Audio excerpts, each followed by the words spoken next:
মোবাইলের এই সেটিংসগুলো আপনি যদি পরিবর্তন করে মোবাইল ব্যবহার করেন তাহলে আপনার মোবাইল আর অতিরিক্ত গরম হবে না। যেহেতু মোবাইল অতিরিক্ত গরম হবে না, তাই মোবাইলের ব্যাটারির চার্জও কিন্তু দ্রুত শেষ হবে না। ভিডিওটি শেষ পর্যন্ত দেখবেন এবং এই সেটিংসগুলো আশা করি এখনই মোবাইলের পরিবর্তন করে নেবেন। ভিডিও শুরুতেই আমরা মোবাইল নেটওয়ার্ক সেটিংস ঠিক করে নিব, কারণ একটি মোবাইলের নেটওয়ার্ক সেটিংসের সমস্যা থাকলে মোবাইলটি অনেক দ্রুত গরম হয়ে যাবে। মোবাইলের সেটিংসে চলে আসবেন, নিচের দিকে চলে আসলে এখানে পেয়ে যাবেন সিস্টেম সেটিংস। আপনি এই সিস্টেম সেটিংসটি খুঁজে বাহির করে ক্লিক করবেন। এখন নিচের দিকে চলে আসলে ডেভেলপার অপশনসের নিচেই দেখতে পাবেন ব্যাকআপ অ্যান্ড রিসেট। এই ব্যাকআপ অ্যান্ড রিসেটে ক্লিক করবেন। রিসেট ফোনে ক্লিক করবেন। রিসেট নেটওয়ার্ক সেটিংস, এই সেটিংসে ক্লিক করবেন এবং মোবাইলের পাসওয়ার্ডটি দিয়ে দিবেন। রিসেট নেটওয়ার্ক সেটিংসে পুনরায় ক্লিক করবেন। সঙ্গে সঙ্গে আপনার মোবাইলের নেটওয়ার্ক সেটিংস রিসেট হয়ে যাবে। নতুন যেরকম ছিল মোবাইলের নেটওয়ার্ক সেটিংস ঠিক তেমনই হয়ে যাবে। ফলে মোবাইলের নেটওয়ার্ক সেটিংসের কোনো সমস্যা থাকলে অটোমেটিক সমাধান হয়ে যাবে। মোবাইলের নেটওয়ার্ক যদি ঠিক থাকে তাহলে মোবাইলটি অতিরিক্ত গরম হবে না। এখন আপনি মোবাইলের রিসেন্ট বাটনে ক্লিক করুন। দেখবেন অনেক অ্যাপ ব্যাকগ্রাউন্ডে রানিং অবস্থায় আছে। এই অ্যাপগুলো ব্যাকগ্রাউন্ডে রানিং থাকার ফলে মোবাইলের প্রসেসরের উপরে অনেক চাপ পড়ে এবং মোবাইলটি অতিরিক্ত গরম হয়ে যায়। আর মোবাইল অতিরিক্ত গরম হয়ে গেলে কিন্তু ব্যাটারির চার্জও দ্রুত শেষ হয়ে যাবে।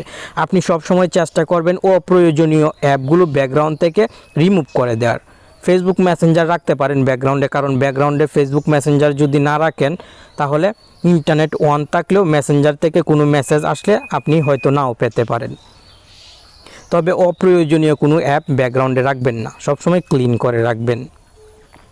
আপনি যখন মোবাইলটি চার্জ করেন সেই সময় অরিজিনাল চার্জার দিয়ে চার্জ করার চেষ্টা করবেন। অনেক সময় কম দামি ডুপ্লিকেট চার্জার দিয়ে মোবাইল চার্জ করি আমরা, পরবর্তী সময় দেখা যায় চার্জ দ্রুত শেষ হয়ে যায়, আবার মোবাইল কিন্তু অতিরিক্ত গরম হয়ে যায়। মোবাইলের অরিজিনাল চার্জারটি ফ্রেন্ড কিংবা অন্য কাউকে তাদের মোবাইল চার্জ দেওয়ার জন্য দিবেন না। আপনি তাদের কাছে দুঃখ প্রকাশ করবেন কিন্তু তবু চার্জার দিবেন না। অন্য মোবাইল যদি আপনার চার্জারটি দিয়ে চার্জ করে পরবর্তী সময় আপনার চার্জারের সমস্যা হতে পারে। তাই সব সময় আপনার মোবাইলের সঙ্গে যে চার্জারটি দেওয়া হয়েছে এই চার্জারটি ভালোভাবে রাখার চেষ্টা করবেন। এখন আপনি মোবাইলের সেটিংসে চলে আসবেন। সেটিংসে চলে আসার পর নিচের দিকে যদি চলে আসেন স্বাভাবিকভাবে এখানে অনেক সেটিংস দেখতে পাবেন। এখান থেকে আপনি ব্যাটারি সেটিংসে ক্লিক করবেন। যেহেতু আপনার মোবাইলটি ইদানিং অতিরিক্ত গরম হয়ে যাচ্ছে তাই আপনাকে কয়েকদিন মোবাইলটি ভালোভাবে ব্যবহার করতে হবে।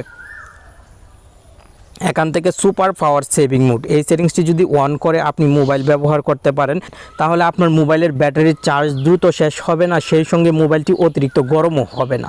সবার পক্ষে এই super power mode settings on করে ব্যবহার করা সম্ভব না, কারণ নির্দিষ্ট কয়েকটি অ্যাপ ব্যবহার করা যাবে। আপনি 6টি অ্যাপ ব্যবহার করতে পারবেন।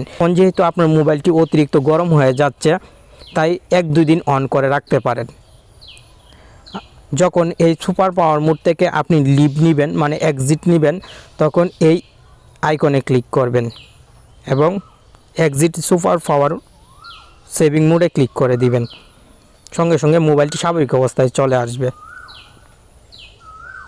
আপনি মোবাইলে অ্যাপ ইনস্টল করার পর আনইনস্টল করে দেন। এই অ্যাপটি আনইনস্টল করে দিলেও কিন্তু গুগল প্লে স্টোরে থেকে যায়। আমি দেখিয়ে দিচ্ছি। আপনি গুগল প্লে স্টোরে অ্যাপটি ওপেন করে উপরের দিকে যদি জিমেলের আইকনে ক্লিক করেন তাহলে এখানে পেয়ে যাবেন ম্যানেজ অ্যাপস অ্যান্ড ডিভাইস। এই ম্যানেজ অ্যাপস অ্যান্ড ডিভাইসে ক্লিক করার সঙ্গে সঙ্গে এখানে অনেকগুলো সেটিংস চলে আসবে। উপরের দিকে আপনি পেয়ে যাবেন ম্যানেজ, এই ম্যানেজে ক্লিক করবেন। এখানে ইনস্টলড লেখা থাকবে, আপনি এই ইনস্টলডে ক্লিক করে নট ইনস্টলডে ক্লিক করে দিবেন। যে অ্যাপগুলো ইনস্টল করে আনইনস্টল করে দিয়েছেন প্রত্যেকটি অ্যাপ কিন্তু এখানে এসে জমা হয়ে রয়েছে।